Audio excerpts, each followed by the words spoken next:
Hi, this is Will Stewart from OnlineChessLessons.net, and I'm going over another game today from the Chess Tweets game history. This was a pretty recent one, started about 6 months ago. I think it ended about 2 or 3 months ago between at Jonah Cetas, Jonah underscore Cetas versus Chess Tweets. So Chess Tweets is playing black. So the game started off as a Ruy Lopez, more or less, although it was kind of a sideline. So these are pretty standard Ruy Lopez moves here. I guess it's the Spanish or whatever you call it. So bishop b5, a6, bishop a4, and knight f6. So this is very standard Ruy Lopez. And here I believe the main lines are castles. I think that's the main line. Castles. This is called the Berlin defense, I believe, and going into some lines like this. Or I've seen d3 lately, and I believe it's an attempt to kind of change it up a little bit, and it also avoids the Marshall Gambit. I believe it avoids the Marshall Gambit as well, associated with some castle c3, and black sacrifices a pawn, but gets a very good attack. So, anyways, let's get on with it here. So knight f6 and queen e2 was played in the game. So queen e2, an interesting move.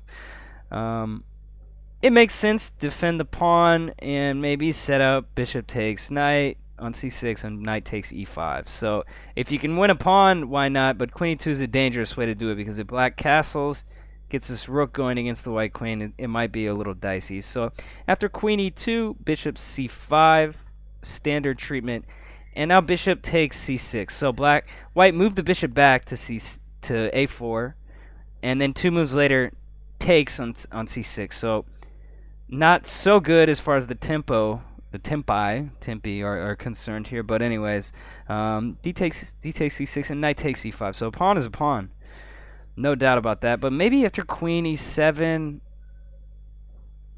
possibly f4. But white's position is going to be very shaky due to his lack of development, and it's going to be tough to develop all of his queenside pieces and evacuate the king.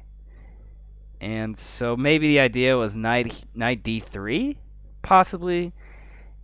And after knight takes, I don't know. I mean, this is just idle speculation. So this queen e2 move, I had never really seen it before. And after knight takes e5, queen d4 seems to be a good move, attacking the knight on e5 and also the pawn on e4. After knight d3, bishop a7 makes sense, and we got a nice little battery along the a7 g1 diagonal. So after bishop a7, f3, I don't get it. I mean, I kind of get it, but not really. I mean, why not just knight c3? But white had a different plan in mind involving a c3 and a d4 and advancing these pawns in the center. So I guess that's why f3. But you don't want to neglect development too much because, you know, it's going to be very tough for white, again, to develop these queenside pieces. He can't castle kingside now. It's going to be extremely difficult to do that. And so he's going to have to go queenside. So his king is definitely a potential cause of concern. So black castles. And I do like how the Chess Tweets community played this game as black here because they played logically, develop your pieces, and attack. Didn't violate any logical, you know, any rules of chess, you could say, any basic rules. So definitely played pretty well. So knight f2. So let's count it up. This knight went 1, 2, 3, and now 4 moves before white has developed another piece right now, has another piece developed. So that spells disaster. Typically does. So after rook e8, which is just, I mean, why would you not play rook e8? It makes sense. And now c3. So now white is going to get the center. After queen d6, queen d6 definitely makes sense. And knight a3. So the weird moves keep coming with knight a3. I mean, knight a3 makes sense, but why not just play d4? I guess he didn't want to run into, well, simply after c5. Could c takes, but this battery again is dangerous, and if d5, simply knight takes. So I guess knight a3 was maybe a cautious move. I maybe would have castled here and just gotten my king out of the center as fast as possible, but knight a3. So now knight d5, trying to pick on the dark squared complex of white. And after d4, good move by black, c5. And now c4, knight b4, and d5. And so to evaluate, maybe white has, kind of snuck he's gotten away with one here, it seems, because this bishop on a7 is quite miserable. And these pawns in the center, they are extended, possibly overextended. But it's going to be, black has got to prove it. The ball's in black's court. Because if he doesn't, white's just going to roll it with f4 and e5. So after c4, knight b4, e5, c6. So obviously, black needs to start undermining white's center before it's too late. Bishop e3 and f5. So black is attacking with c6 and f5. Yes, the bishop on a7 is shut out of the game temporarily, but white's center is under fire. The knight on b4 is good. The knight on a3 is not. Knight on f2, okay. So roughly equal here. More comfortable to play black. I don't know. It's tough. I would probably prefer black in a tournament game, but tough to say because the position is difficult to evaluate. Black is up a pawn, but white's pieces, specifically the knight on a3, are having a little trouble getting developed, and his king is not too comfortable. So f5, queen d2. I guess maybe a bishop f4 was planned, and after c takes d5, c takes d5, and b5 by black. So black is definitely gaining some space. And now castles. So now I definitely would have to go side with black because he's some very fine maneuver coming up by black. So bishop b8. Bishop and queen working excellently together to apply some pressure, and g3. And after queen g6, so black is getting a pretty dangerous attack going. These bishops are aiming at the king. The rook is definitely attacking on the e-file with some solid pressure, and the queen is also applying some good pressure on the center as well. So black has got an easy game to play, but he's down a pawn, and white has two passed pawns on the center. So black has got to play very actively, or he's going to get, he's just going to lose in the end. So bishop f4, queen takes f4.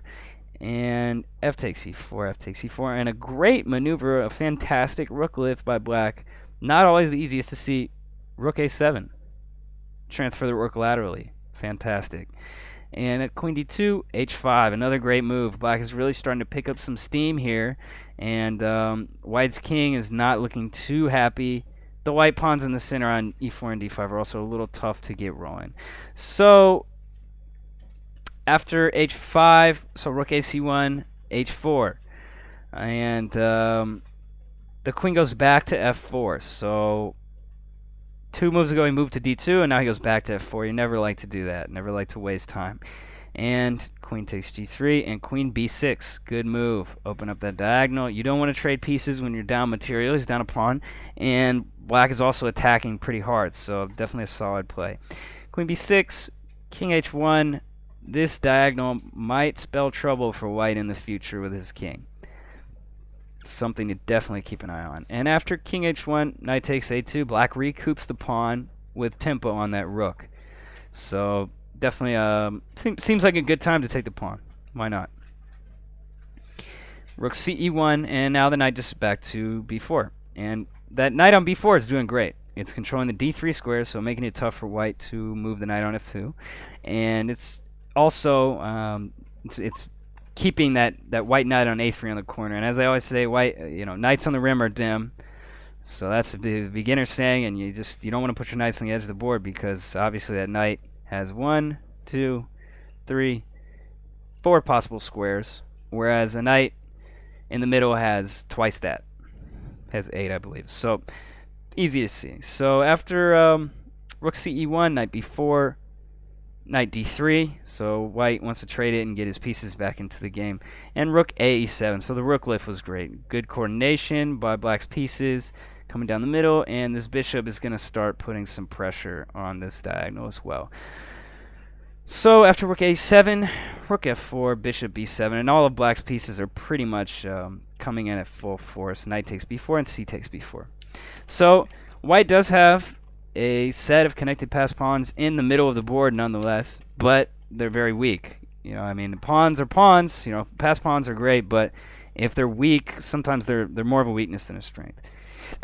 And so here I saw that Mr. Jonas Cetis, he commented on the game on Twitter that he was not feeling so great about the position, and he felt his pawns were worth more than his knight on the edge of the board.